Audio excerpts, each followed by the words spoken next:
本節目內主持人及嘉賓的言論純屬個人意見，並不代表本台立場。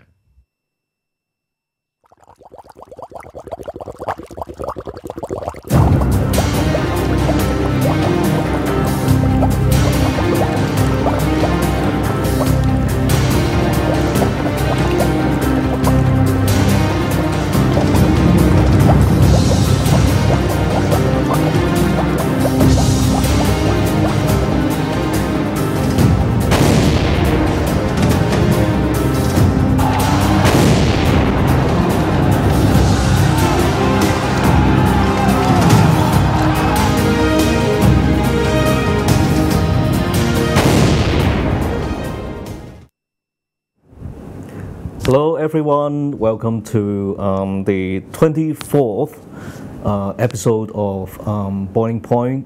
I'm Julian, and well, in this episode I'm going to solo everything because my friend, the other host, Ben, is currently in Japan. So let's hope that he's enjoying his trip.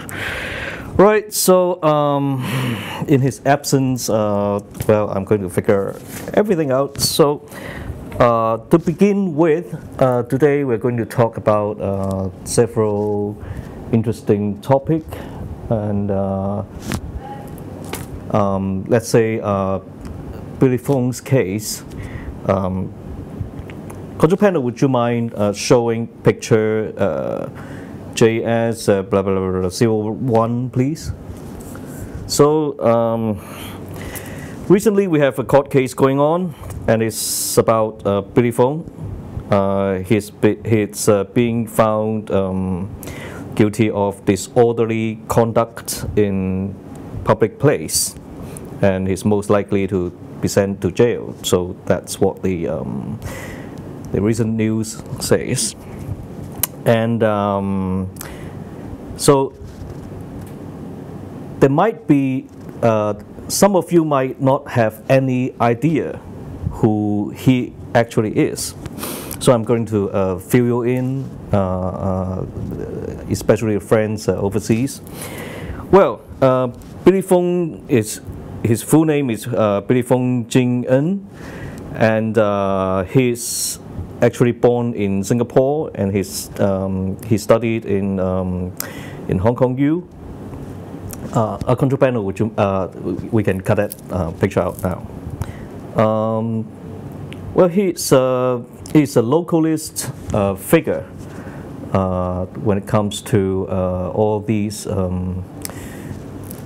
social movements, especially related to the Hong Kong University.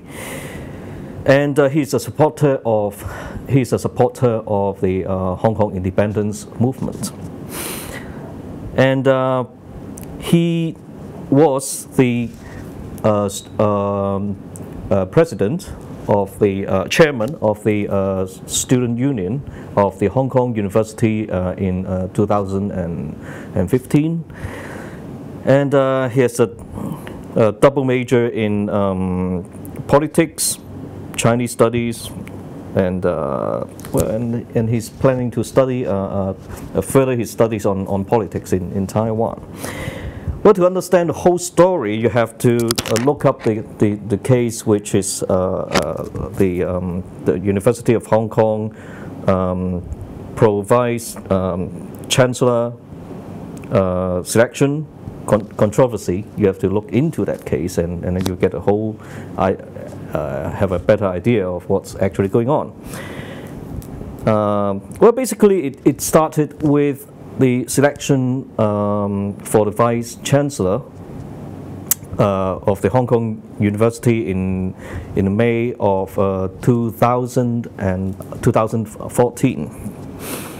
Well, basically, they were trying to seek some candidates for that position, and the committee recommended several picks to the president of the Hong Kong University. Well, at the same time, the Council of the Hong Kong U was digging into the case of Benny Tai. Control panel, would you mind showing picture number 2, please? So that's Benny Tai, who was responsible for the occupying movements back in the 2014. And we can cut that out now. Thank you. And he was involved in a case of receiving some anonymous donation,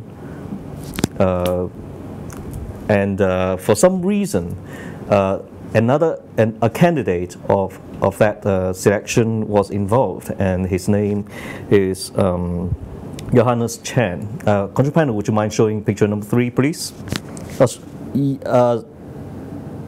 Yeah, picture number 3. Is it available? Oh, I guess not. Right. So I guess I messed it up this time. But you can look into that. You can dig that up in the internet. It's convenient. So this candidate, Johannes Chan, who was of the law faculty, he has actually got some liberal backgrounds. Well, yeah, this one. Thank you. And they were both dragged into this case, and until February of 2015, 4 out of 5 chancellors' vacancies were filled, except for one specific seat, which was responsible for the academic human resources. And that very seat was rumored to be the most likely to be taken by Johannes Chan. So after that, those guys in the committees, they have been trying ruthlessly by any means to delay the discussion of him taking that place. So in the same month, the then ex-chief executive of Hong Kong, Leung Chun-ying, started a series of forceful or some rough interference in this matter. In the same month, the ex-chief editor of Ming Pao, Liu Juntou, wrote an article about some unusual attacks or criticisms of Johannes Chan's, being discussed to be selected as for that post, and well, at the end of June of that year, the Council of Hong Kong U voted to accept a report which pointed out that Benny Tai and Johannes Chan, Chung Ting-yu, and the head of the School of Humanities, Choi Foon Leung, for handling that anonymous donation in an inappropriate manner. So to make things worse,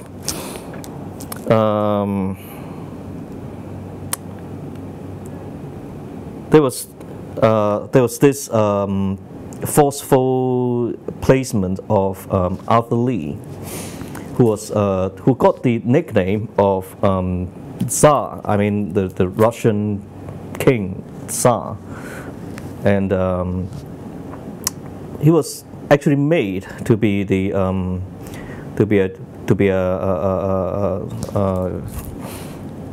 important post in the whole thing.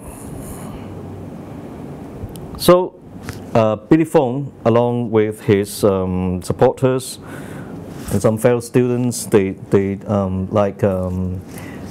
stormed into those meetings for more than once, and there was this meeting that they actually blocked the way out, and Billy Fung tried to stop Arthur Lee, preventing him from leaving the meeting room.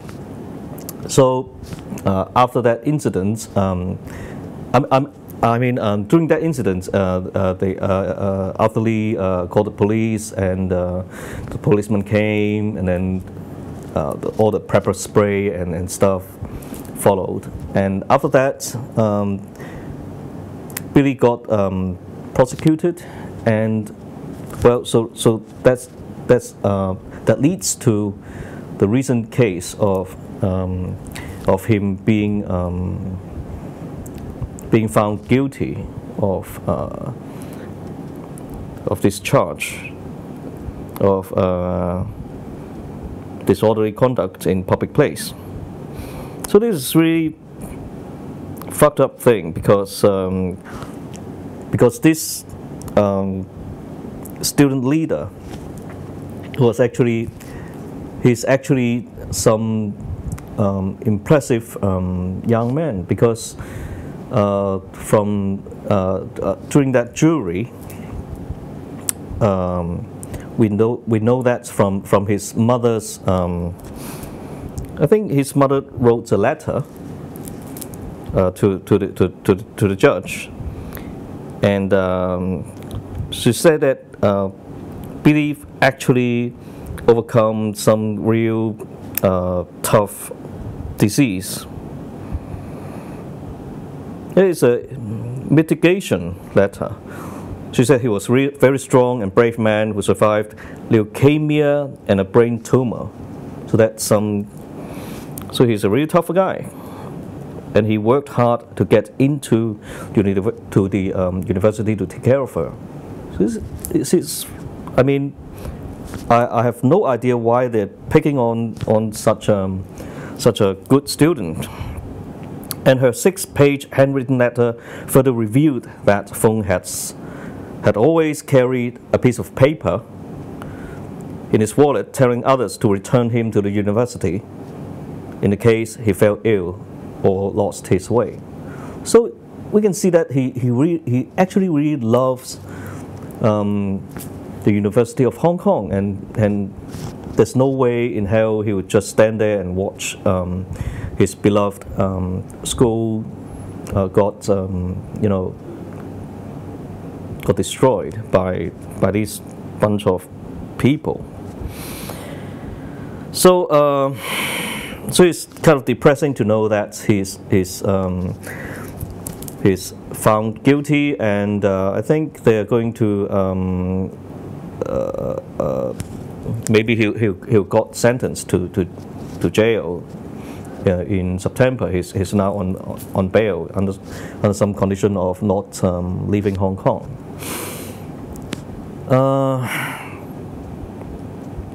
I don't know. I mean,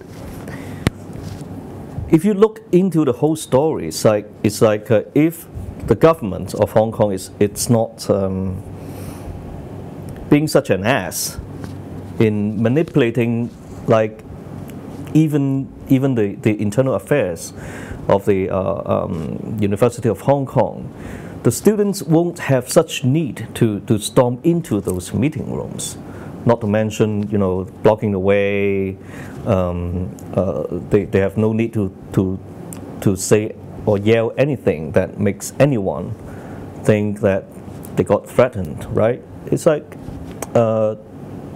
it's all wrong. It's like if they don't do that, the students won't have to risk their very future into doing this. I mean, the university is supposed to be a cradle of the leaders, the future leaders of Hong Kong. And if they think that the students should be, following every single rule, if they think the students should just study, not caring about what's happening in society, not get into the way of all these so-called powerful people, then I don't know. Maybe they'll just produce slaves instead of leaders. I have no idea why Hong Kong it's turning into a place like this. So that's another thing impressive about this young man. Control panel, would you mind showing picture number 5, please? So Billy Fung was elected to be the chairman of the student union of the Hong Kong U, and the picture you're seeing now is actually his rival. I mean, who he beat in that election. This girl is actually, after certain investigation, people found out that she was actually a member of the Communist Youth League. Her name is called, I think, Yellow Sun or something like that.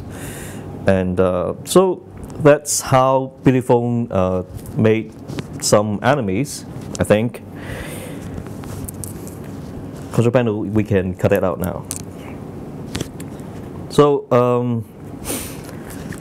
now I have no idea. I think all we can do now is to wish him best of luck. We hope that maybe some miracle or some real important good people going to come out to get him out of this kind of trouble, because well, he's a really impressive young man with a prospect that I think every one of us should fight and protect. So wow, time flies.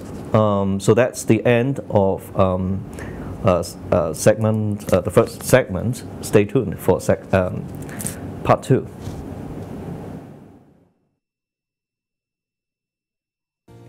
經錯過我哋精彩嘅節目，而家上嚟呢個網址就可以訂閱晒我哋8大頻道，付費之後仲可以重溫晒所有精彩嘅節目。